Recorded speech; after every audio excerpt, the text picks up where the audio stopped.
Hey everyone, welcome to Washed in Watercolor.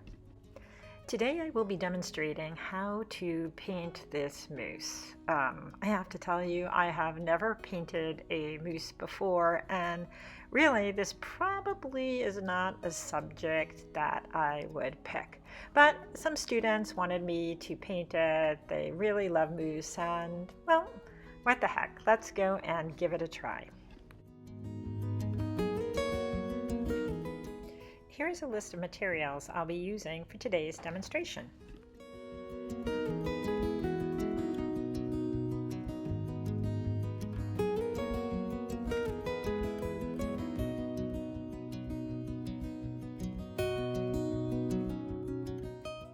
I'll start off by using drafting tape to edge out the perimeter of my paper. I find this gives my work a nice clean edge when I'm finished.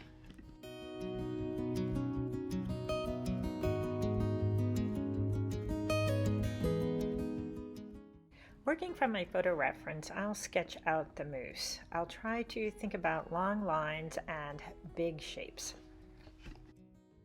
Spend a lot of time sketching out your subject. You want your painting to be the best and you want to be the most successful, and that is going to really start with a good underdrawing.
Once I'm really happy with my drawing, I am going to use my PBO masking fluid to mask out lighter areas that I want to retain.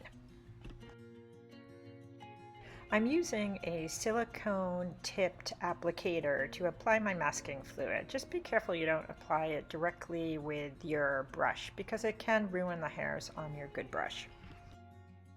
If you are a watercolor purist, you may decide to skip this step and instead just paint around the lighter areas. In addition to the antlers, I'm also going to put some masking fluid in front where the little flowers are. Try to be a little bit spontaneous with this so you get more of a natural look. Give your masking fluid a good dry. Haha, I'm only kidding, but it could work.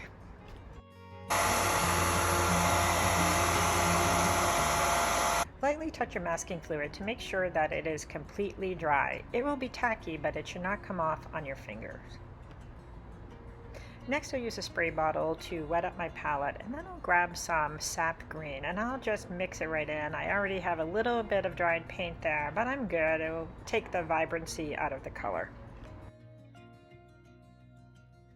Be sure to mix up plenty of color.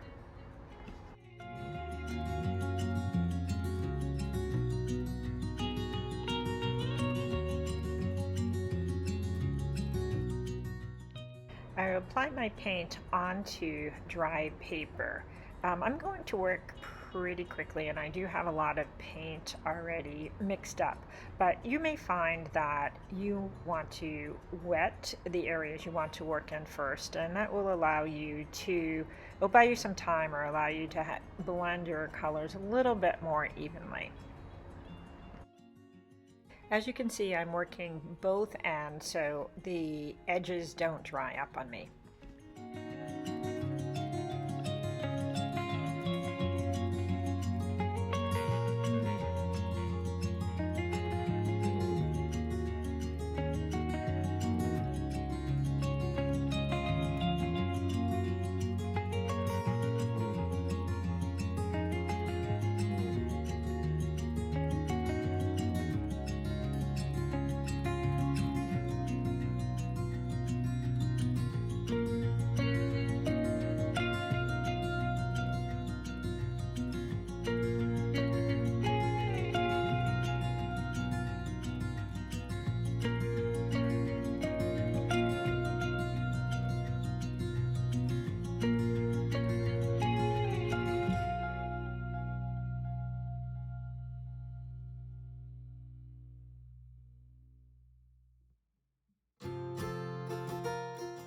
Next, I'll pick up a little bit of Windsor Violet, and I find that works really well when it mixes with green. And you can see I'm working wet paint into a wet area.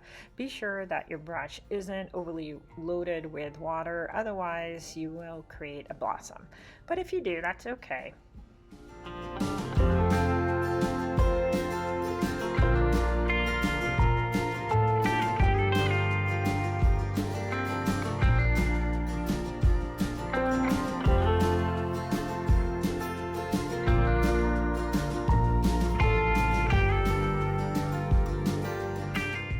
Next, I'll pick up my Windsor Orange and I'll continue to work down into the foreground.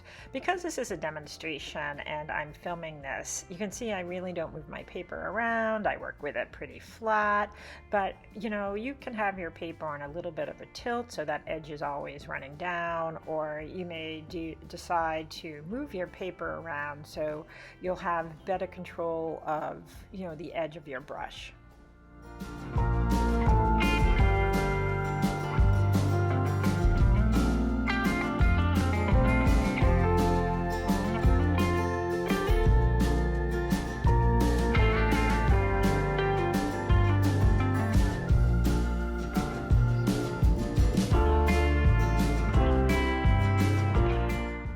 Darken the front edge of the foreground. That will help to give my painting a little bit of depth.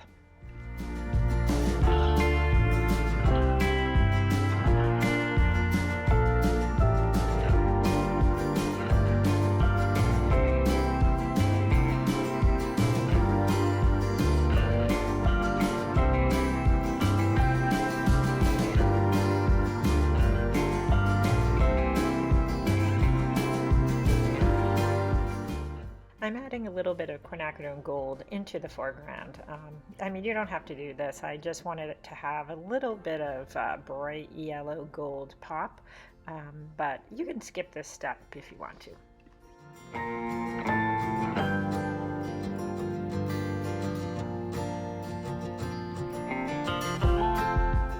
For now, my background is mostly done, so I'll give this a good dry.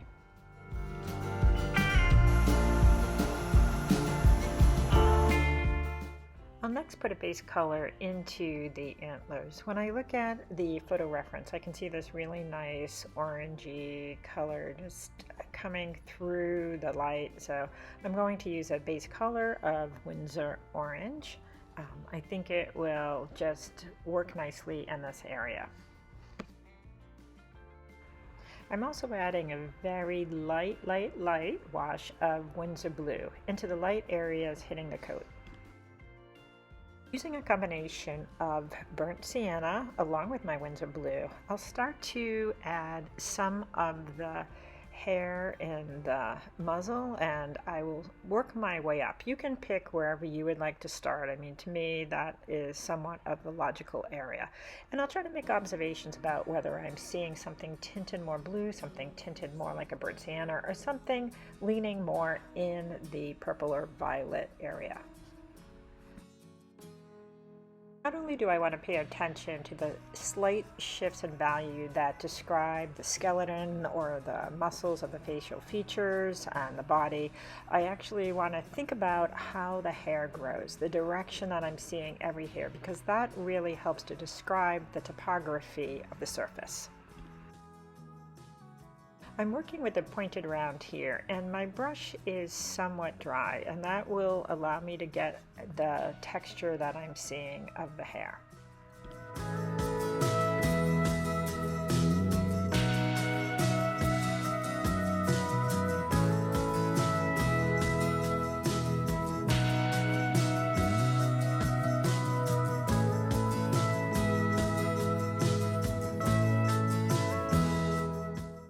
I'm just going to pick my way through the whole form. I am going to avoid working too darkly at first. Here I'm focusing on a few different areas. I'm thinking about the form of the ear. You can see I already put in the eye, and I'll continue to work on the eye. And then I'll think about the nose and also, or the nostril, I should say, and also the mouth. And I'll try to work between those points to make sure that they all make sense. I'm making them somewhat dark, but I'm not going overboard. I'll darken them up a little bit later.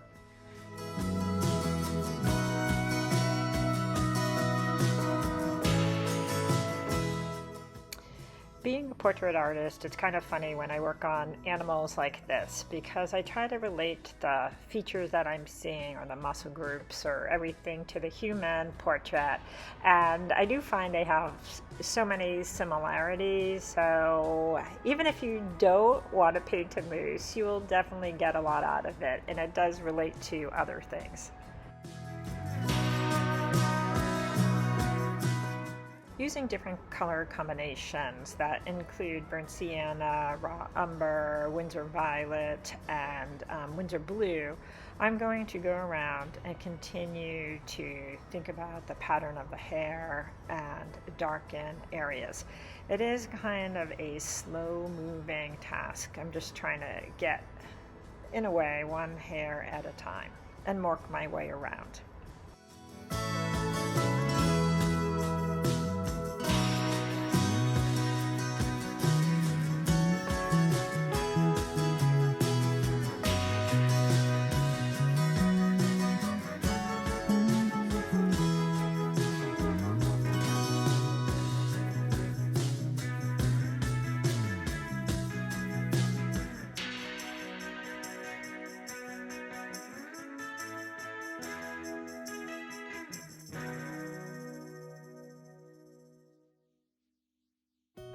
Okay, so here's my moose story. One time I was hiking with my kids when they were, pretty young, and we did see a moose, which was really cool. I live in New England, but not, in an area that's prone to moose, so it was pretty neat to run in and see it, and see actually how big. I was surprised how big they are. So anyway, that was a cool thing.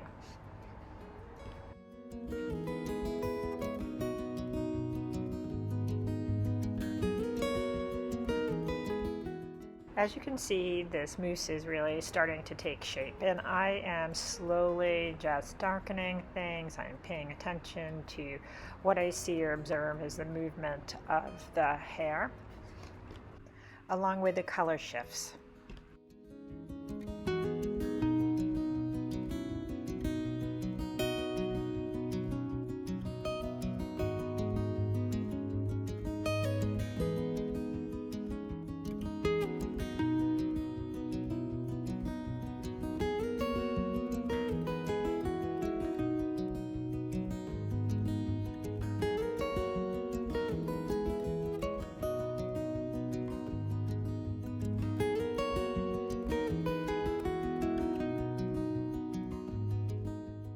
After a quick dry, I'll remove my masking fluid that is up in the antlers.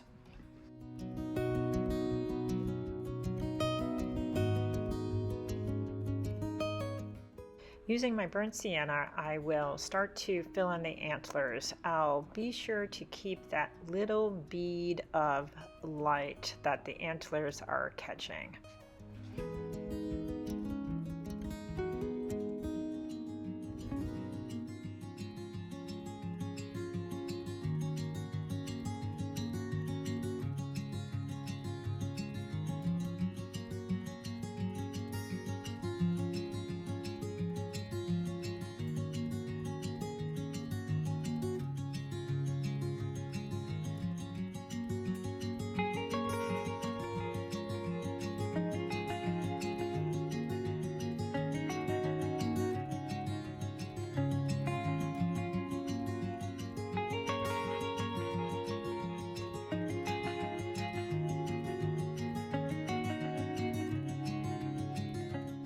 While the paint is still wet, I'll grab a little bit of Windsor violet and I will touch that into the areas to start to darken and form a fullness to the antlers.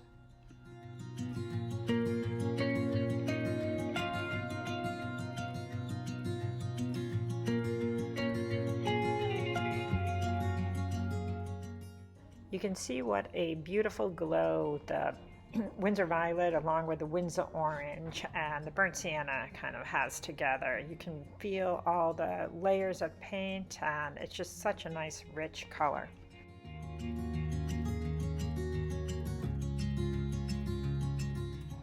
I'll grab a little bit of neutral tint and I'll add that just into the bottom part, and that will really help to create this great value contrast.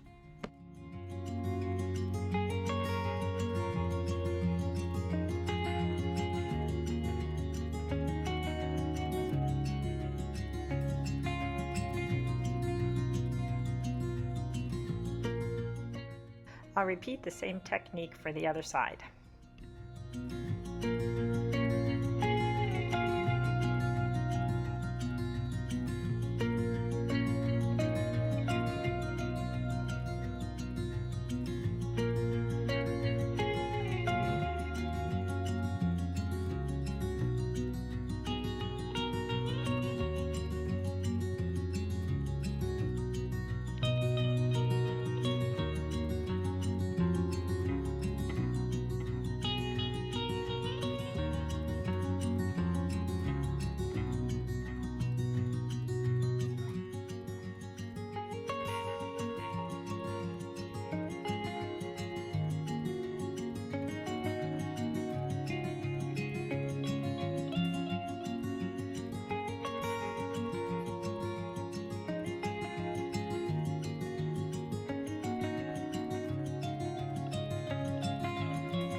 Now that I have the antlers so dark and rich looking, I'll have to add some darker values to the mousse itself.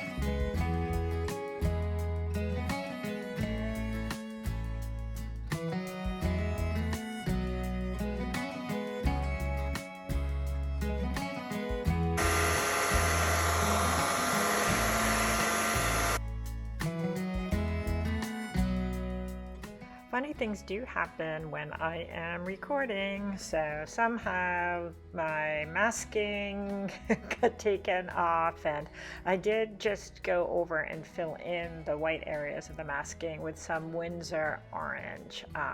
So I'm not sure what happened to that step, but it really wasn't much at all.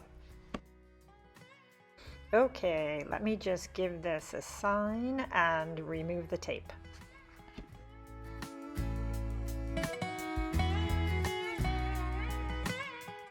Okay, he is totally cute.